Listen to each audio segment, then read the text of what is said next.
सुबह नवल ठेले पर डोसा बेच रहा था। कुछ कस्टमर सामने खड़े थे। नवल ने सभी को प्लेट पकड़ाई। एक ग्राहक सांभर में डोसा डुबोकर मुंह में रखते ही आंखें बंद करके गाना गाने लगता है। अरे आग लागे राजा तोरी रबड़ी मलाई में, अरे कितना मजा आया, हाँ कितना मजा आया नवल के डोसा खिलाई में, कितना मजा आया। आय हाय। अरे वाह नवल बेटा, तेरा डोसा खाकर तो मजा ही आ जाता है। हाँ अरे आएगा काहे नहीं काका, नवल भाई जैसा ईमानदार और सज्जन आदमी है उसके हाथ से वैसे ही डोसे बनेंगे ना। अरे बस बस भाई लोग, मुझे इतना पुदीने के पेड़ पर मत चढ़ाओ। मैं तो बस आप गांव वालों के आशीर्वाद और प्रेम से फल फूल रहा हूँ। सिगड़ी पर रखे गरम तवे पर पानी छिड़ककर नवल जब शुद्ध देसी घी में डोसा बनाता तो अच्छे अच्छे लोगों के मुंह में पानी आ जाता। कुरकुरा आलू और पनीर के मसाले से भरा हुआ डोसा जब नारियल की चटनी और चटपटे सांभर के साथ लोगों के सामने पहुंचता तो लोग गिनते नहीं थे कि वो कितने खा गए। नवल एक पढ़ा लिखा इंसान था जो कि किसी दूसरे राज्य से आकर कर्मापुर गांव में डोसा बेचा करता था, मगर उसके डोसे से ज्यादा लोग उसकी सहजता और ईमानदारी की मिसाल देते थे। गांव में हर कोई उसका भरोसा करता। बैंक का फॉर्म भरना हो, आधार कार्ड में सुधार हो या किसी ऑनलाइन ट्रांजैक्शन की समस्या हो, लोग नवल के पास ही दौड़े आते और वो खुशी खुशी सबका काम मुफ्त में करता। इसी बहाने लोग उसका डोसा भी खाते। एक रोज नवल अपना डोसा बेच रहा था कि तभी एक बड़ी सी कार आकर उसके ठेले के पास रुकी, जिसमें से कुछ लोग बाहर आए जिन्होंने नीले सूट और काले चश्मे पहन रखे थे। उनमें से एक ने पहले नवल से जाकर अकेले में कुछ बात की, फिर गांव वालों से कहा, भाइयों और बहनों, हम सरकार की तरफ से आपके लिए मुफ्त मच्छरदानी लेकर आए हैं। स्वास्थ्य विभाग की एडवाइजरी पर बढ़ते डेंगू के प्रकोप को रोकने के लिए सरकार गांव के हर व्यक्ति को मुफ्त मच्छरदानी दे रही है। इसके लिए सिर्फ आपको अपना आधार नंबर बताना होगा और हमारे डेटा के लिए मशीन में अंगूठा लगाना होगा, फिर मच्छरदानी आपकी।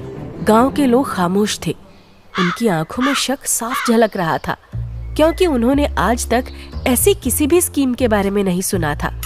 फिर सभी की तरफ से काका यानी गांव के मुखिया आगे आते हुए बोले, साहब, हमने तो ऐसी किसी योजना के बारे में नहीं सुना, और आप तो जानते हैं कि आजकल इन मशीनों में अंगूठा लगाने भर से ना जाने कैसे कैसे अपराध हो जा रहे हैं। अब ऐसे में हम कैसे भरोसा कर लें?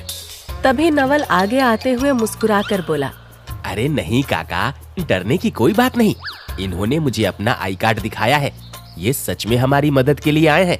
अगर आपको यकीन नहीं तो लीजिए, मैं ही पहले सबके सामने अंगूठा लगाता हूँ। नवल ने अंगूठा लगाया और फिर एक दो और प्रोसेस के बाद उनकी टीम ने उसे एक मच्छरदानी दे दी।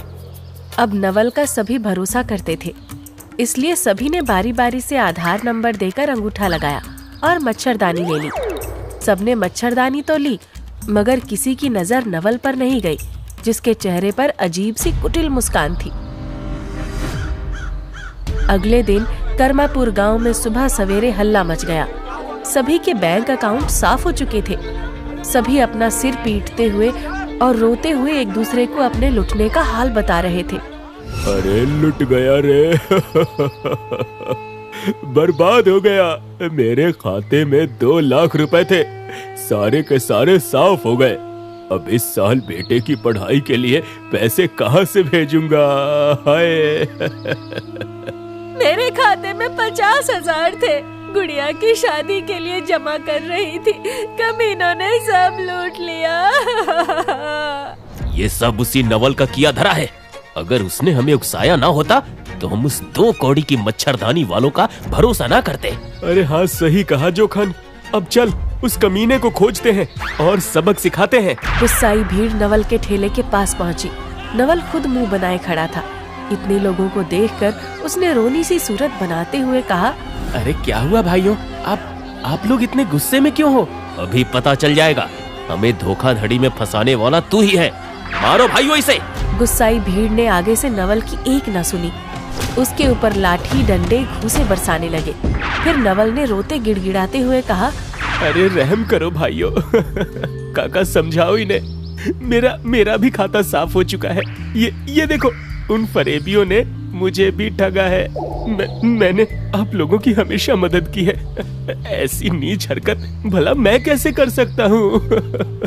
इतने शोर शराबे के बीच वहाँ पुलिस भी आ पहुंची थी। इंस्पेक्टर सूर्यभान, जो एक तेज तर्रार इंसान थे, उन्होंने नवल का बयान गांव वालों के सामने लिया। जब तुम उन्हें नहीं जानते थे तो तुमने गांव वालों को अपनी तरफ से भरोसा क्यों दिया? इंस्पेक्टर साहब, मुझे कहीं से नहीं लग रहा था कि वो लोग फ्रॉड है। उन्होंने अपना आई कार्ड मुझे दिखाकर कहा कि अगर उनकी तरफ से गांव वालों को मैं अपना भरोसा दूंगा तो वो मुझे 500 रुपए देंगे। बस मुझसे 500 रुपए के लालच में अनजाने में इतना बड़ा अपराध हो गया। पुलिस ने नवल के अकाउंट, दुकान और ठेले की भी तलाशी ली, जिसमें खाने पीने के सामान के साथ मेडिकल की चीजों जैसी पट्टियां, दवाइयां, एंटीसेप्टिक क्रीम भी मिली। इंस्पेक्टर को ये अजीब लगा, पर उसने उतना ध्यान नहीं दिया।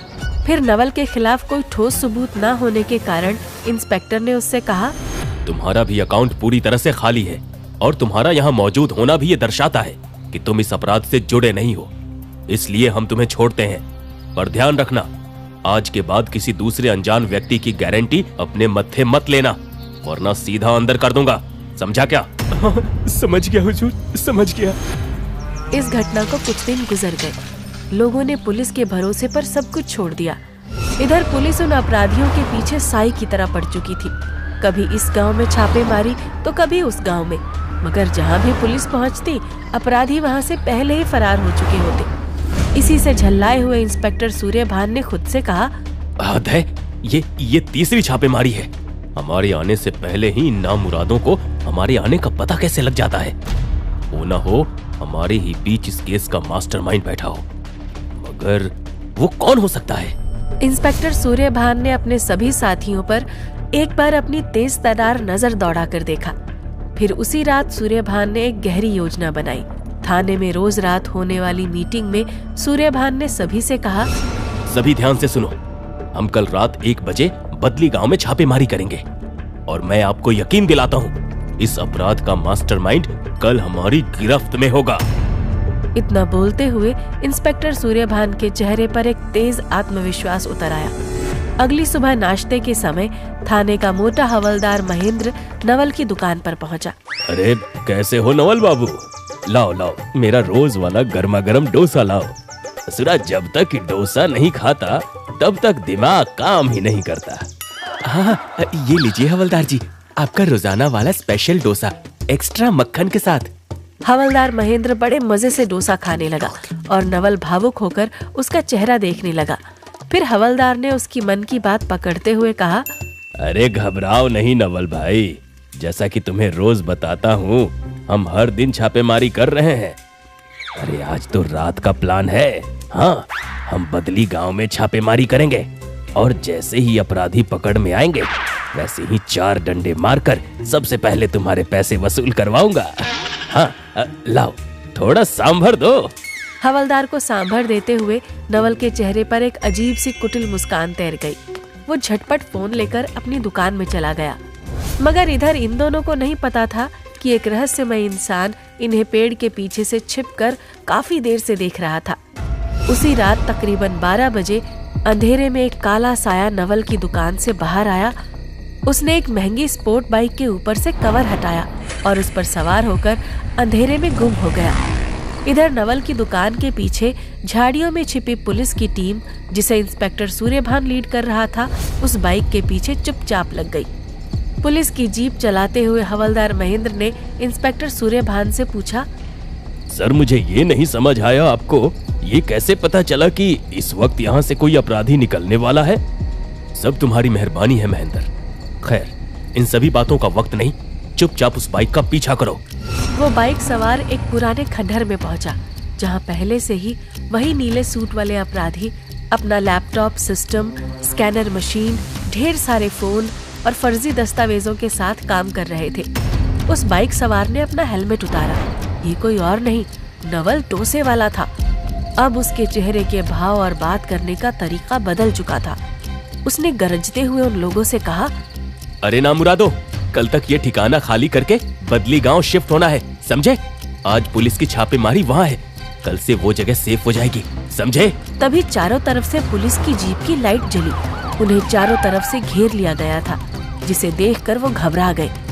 फिर इंस्पेक्टर सूर्यभान ने सामने आते हुए कहा, उसकी जरूरत नहीं पड़ेगी नवल, उर्फ साइबर ठग। मुझे तो तुझ पर उसी दिन शक हो गया था जिस दिन तूने पिटाई से पहले ही सारी दवाइयां लाकर रख ली थी। तेरी मच्छरदानी का भी पर्दाफाश करना मुश्किल था, पर गांव के मुखिया काका ने जब शिकायत की कि उसमें रहने से नेटवर्क ही नहीं आता, तो मेरा शक तेरी तरफ ज्यादा गया, क्योंकि तेरे अलावा उस कॉपर की कोडिंग वाली मच्छरदानी का प्रयोग गांव में सभी करते थे, जिनसे उनके फोन में नेटवर्क नहीं आता था और उन्हें फ्रॉड का पता नहीं चलता था। पर तुझे कैसे पता चला इंस्पेक्टर कि आज रात मैं यहाँ आने वाला हूँ? आसान था। मुझे मेरे हवलदार महेंद्र पर शक था। मैंने टीम से झूठ बोला कि हम बदली गांव जाएंगे। फिर मैंने चोरी छुपे उसका पीछा किया तो पता लगा वो रोज तेरी दुकान में डोसा खाने आता है और फ्री के डोसे के लालच में तुझसे अनजाने में छापेमारी की सारी इंफॉर्मेशन शेयर करता है। मैंने छिपकर तेरे निकलने का इंतजार किया और तू मेरे जाल में फंस गया। मुझे छोड़ दो इंस्पेक्टर, बदले में मुंह मांगी रकम दूंगा। हाँ ना मुन्ना ना, छोड़ने का तो सवाल ही नहीं उठता। और रही बात मुंह मांगी रकम की, तो तेरी सारी रकम तगड़ी कुटाई के बाद बरामद कर ली जाएगी। ले चलो रे इन सभी को गाड़ी में ठूस कर। जेल में जबरदस्त कुटाई के बाद नवल ने स्वीकार किया कि वो एक साइबर अपराधी है जो छोटे गांव के लोगों को बहला फुसलाकर उनका शिकार करता था। उसके बयान के बाद उसे आजीवन कारावास हुआ, लेकिन कर्मा गांव के लोगों का उसने जो भरोसा तोड़ा था उसकी भरपाई होना मुश्किल था।